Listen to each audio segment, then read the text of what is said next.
dispute between Rivers, Imo states over ownership of 17 oil wells. A chair council disbands all illegal roadblocks in the area. On the foreign scene, U.S. President Joe Biden placed down chances of brokering post-Brexit free trade deal with the UK. I am Ifiemi Andrew. Rivers State Government has advised local government chairmen and respective ministries, departments, agencies to prepare for emergency situations in flood-prone communities across the state. This follows the 2021 Nigerian Meteorological Agency and the Nigerian Hydrological Service Agency warnings of adverse weather predictions across the country and Rivers State in particular. At a closed-door meeting with the affected council chairman, NEMA officials and the relevant MDAs in Port Harcourt, the Secretary to the State Government, Dr. Tami Danagogo, who represented the Governor of Rivers State, said the parley was necessary to prepare for emergencies that may arise as a result of flood situations in the state.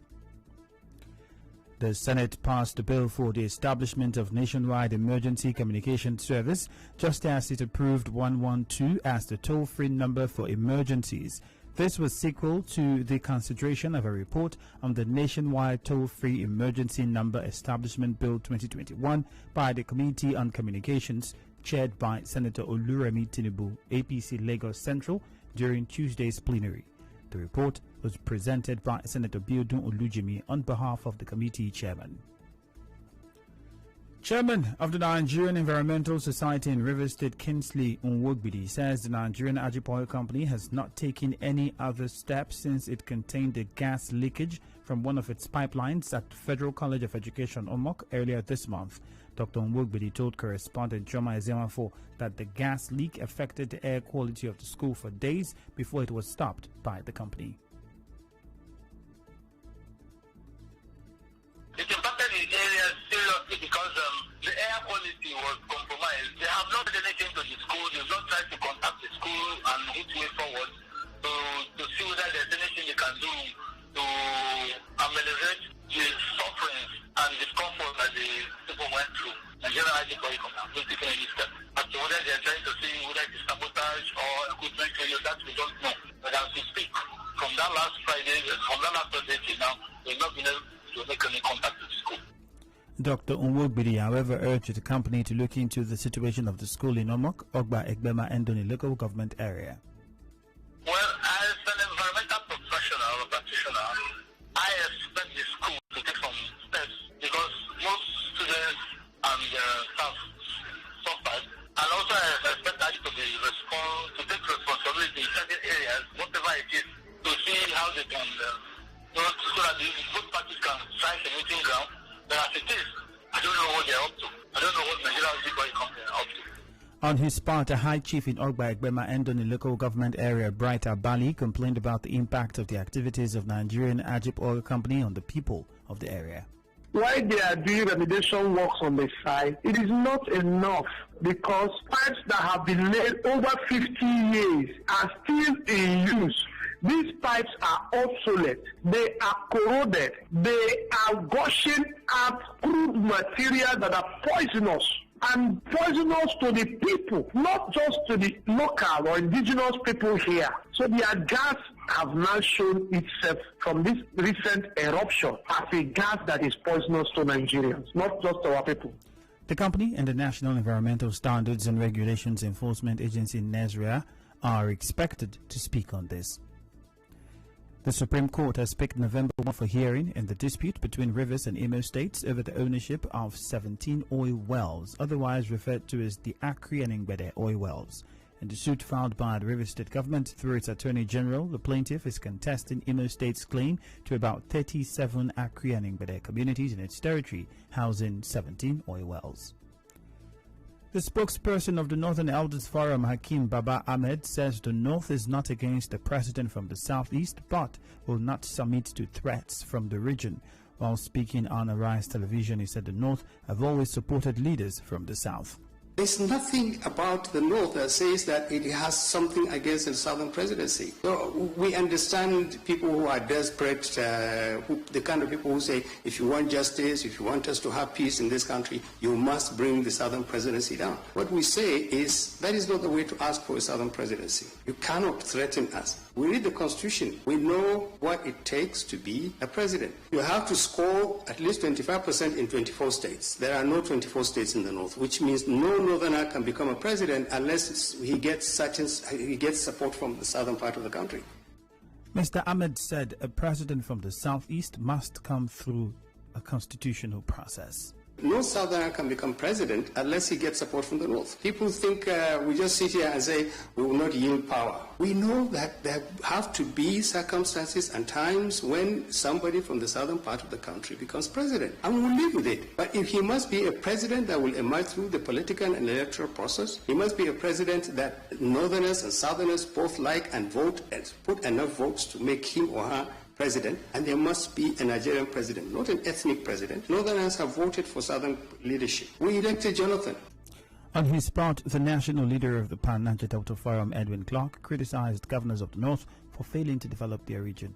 What has that leadership done for the Northerners? Where most of the children are today are margarine. Today they are people waging war against their people for keeping them in darkness. They don't go to school. It was President Jonathan who tried to establish good school, modern school for them. But they are dead now. I don't want to see governors from the North masquerading themselves everywhere in showing power. What have they done for their people? I mean, not them saying they are set to see the suffering of their people. What are the leadership produced for you? It's a shame.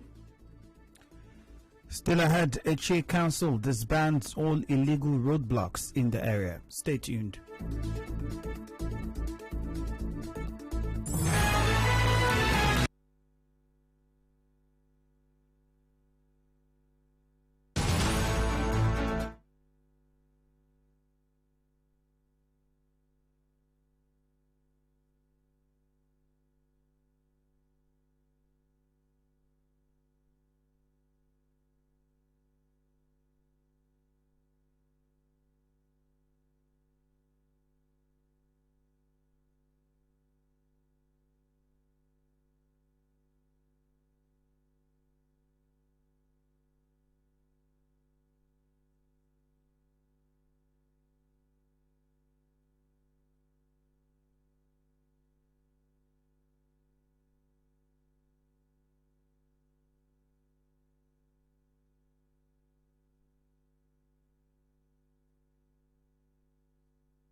The Achia Local Government Council Task Force Oil Bunkering Committee has directed the immediate disbandment of all forms of illegal blockage and obstruction on all roads in Achia Local Government area with immediate effect.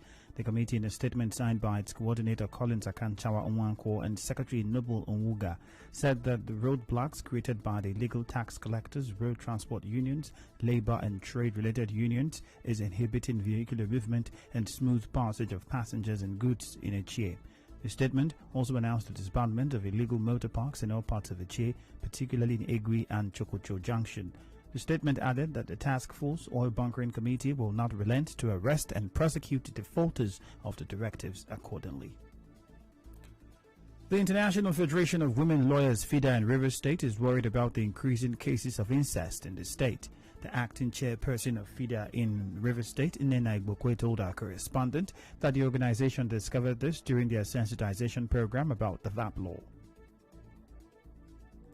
Because we just noticed that incest is now on the rise, and a lot of children are being molested in their homes without being able to speak up. We say it's underreported. Even the wives in the house, they also try to cover it because for them it's something that nobody should hear about.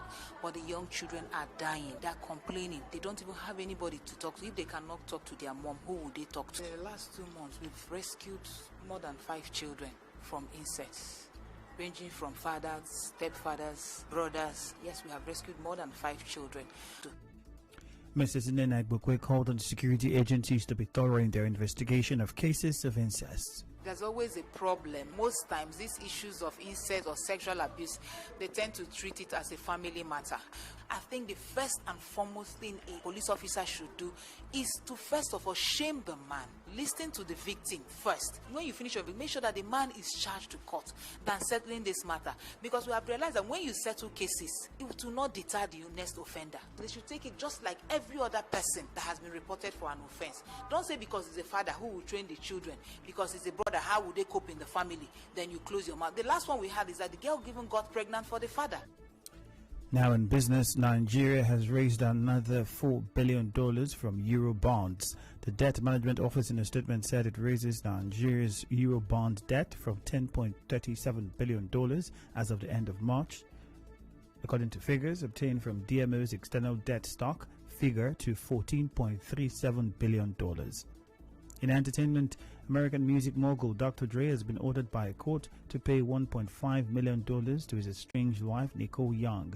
This is as their messy divorce case rages on. In the court order, the judge in the divorce case ruled this week that the veteran rap artist pay Young another $1.55 million in legal fees and costs after already coughing out about $2 million to his estranged wife. In sports, former Cameroon international Samuel Eto'o is set to stand as candidate in the race for the presidency of his country's football federation. The former Barcelona Inter Milan star made the announcement on his social media page, saying he had taken the decision out of love for Cameroon and passion for football. And now we'll bring you news from around the world.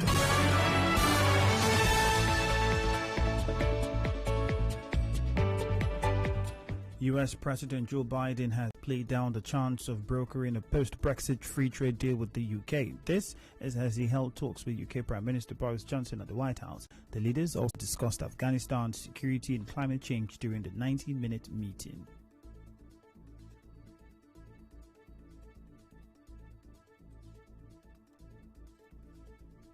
Can continue our cooperation in Afghanistan and the Indo-Pacific and around the world. And I want to thank you again, Boris, for making the effort to be here. This is a very important trip for us in the UK, and we've seen some great progress just in the last period. And great that the ban has been lifted on British beef, and the people of the United States of America can eat British beef. But what you did with the travel, so that people can travel to the US with 2 jabs, is also fantastic and very welcome. We've been working on that for a long time. Downing Street said its priority was still getting a deal with the U.S. alone. On the news this afternoon, you heard that the Rivers State government has met with stakeholders over flooding issues in the state. Senate has passed a bill for establishment of nationwide emergency communication service. Supreme Court has picked November 1 for hearing in dispute between the Rivers and Imo states over ownership of 17 oil wells. A Chair Council has disbanded all illegal roadblocks in the area.